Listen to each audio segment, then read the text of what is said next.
We're a big group of strong women that takes risks riding motorcycles all the time in the city, which takes a set of steel ovaries in my opinion.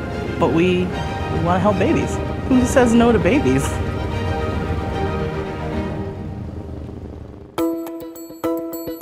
The club delivers processed and pasteurized donor breast milk to mothers and babies in need, both to NICUs in hospitals and to private homes. We focus our service on women's health issues, so this is a complete fit for what we try to do as a club. The call for milk can come at any time, you can be anywhere. We pull up to the dock at the New York Milk Bank. Hi! Julie brings out the milk that's been pre-packaged in freezer bags and boxes. We strap it down to the motorcycles, zip away. When we opened up the milk bank, I was actually stuck in traffic with my husband and saw a motorcycle rider illegally driving up the center lane. And I thought, why can't we use motorcyclists to deliver milk in and out of New York? We collect it from women that have an excess amount of milk. We process it, test it, and distribute it to hospitals for premature infants and to the community at large.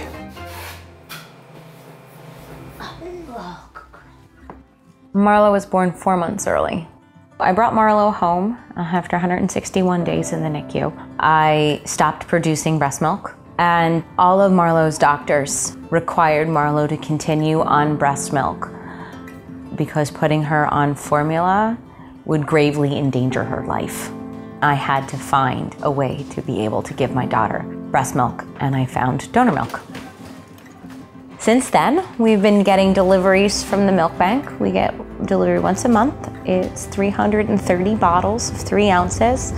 The sound of those motorcycles is the sound of hope. Hi! They're bringing life, liquid life. Or a small baby who they don't know. Every time I give Marlo a bottle, I start to think about what's in there. It's not just one woman's work. I know the hard work, energy, labor, love, dedication, and sacrifice that goes into every ounce. We don't waste a drop around here. It's priceless.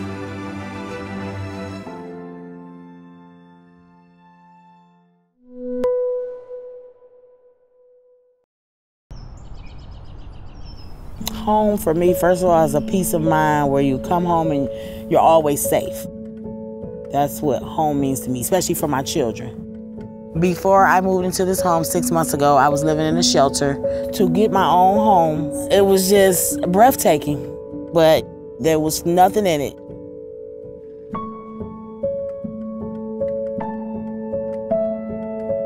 I'm Kristen Suey, and I'm a designer at Humble Design.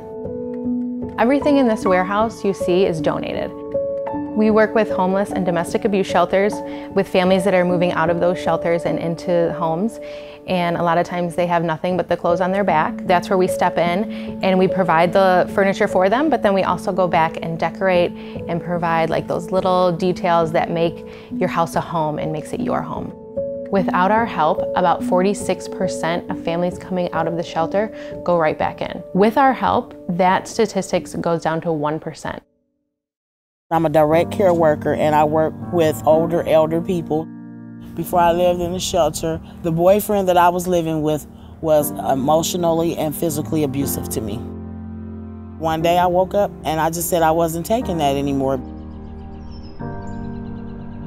Today we met with Danielle and we just talked with her a little bit, found out about her backstory. It sounds like she has come out of the shelter and now has been in a house with basically no furniture. She has a few pieces, but no beds, no chairs, no table.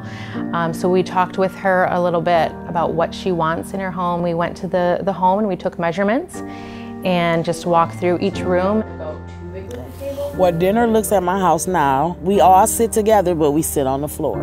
The priorities was to have like silverware, bowls and spoons, things for us to eat out of, and bedding to put on the floor for us as we didn't have beds. When I first started here, I didn't realize that people were living this way. When you walk into a home that is completely empty and families are living there and have lived there for months, it's shocking because you don't think of it. but on that Friday when we reveal a house, I just love the energy from our volunteers to the families that are getting these, new homes, really.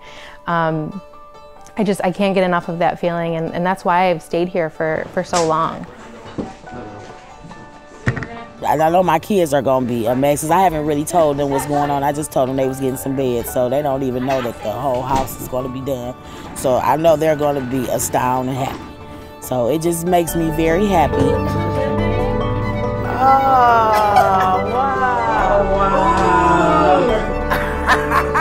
Oh my God. It's like a magazine, ain't it? Mm-hmm. Went from zero to a miracle. I love y'all for this. I mean, this is amazing. It's just happiness to me to be able to walk into a home and have your friends and family there, and you're able to just show them comfort and joy. That means a lot to me. And I hope that one day I can give back just what was given to me.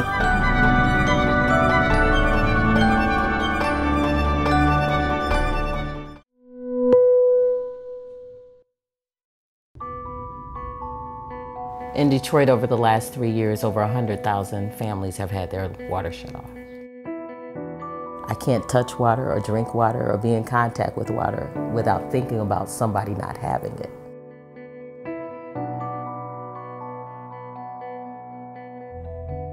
My name is Monica Lewis Patrick, and I am the president and CEO of We the People of Detroit. We're committed to the human right to water. Low-income people in Detroit are having a hard time paying their water bill, and they're getting their water shut off. When the water department comes out to shut off the water, they mark it with a blue line, and for many of the residents, it's known as the blue line of shame. Some people's water is only off for a matter of days. Others' water has been off as long as 2 to 3 years. The issue of not having access to water is a really big deal. You can lose custody of your children, you can lose your property, you can also lose your quality of health. It just doesn't sit well with me. Our job is really to meet that human need. Our services are for those families that can't afford to get their water turned back on. Our water primarily is donated, and then we store it in one of our water stations, and then it is distributed out to the community based on need. The deliveries that we do every week make sure that the client has enough water on an emergency basis to do some basic things, flush the toilet, take care of their basic hygiene, prepare their food. Thank you so much. Over the last year, we've served over 1,000 families. Water can unite us, and so it's out of belovedness that we approach our water work. I always like to say I didn't choose water, water chose me.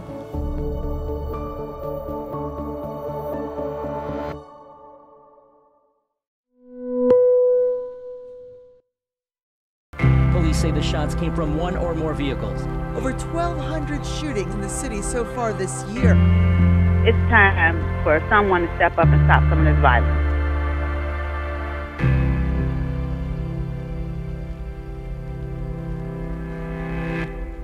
Inglewood is historically one of the worst neighborhoods in the city of Chicago and also in the entire United States of America. There have been children murdered while sleeping in their beds because bullets penetrated the walls while they were sleeping. Inglewood is generally a place where no one feels safe. What brought me to the corner of 75th and Stewart was a young lady was murdered. Her name was Lucille Barnes. She was 34, and she was a mother, and she was just trying to break up a fight, and she was killed in a drive-by. I didn't know her, but I was outraged. And I felt like at this point, if mothers are being murdered, something has to be done.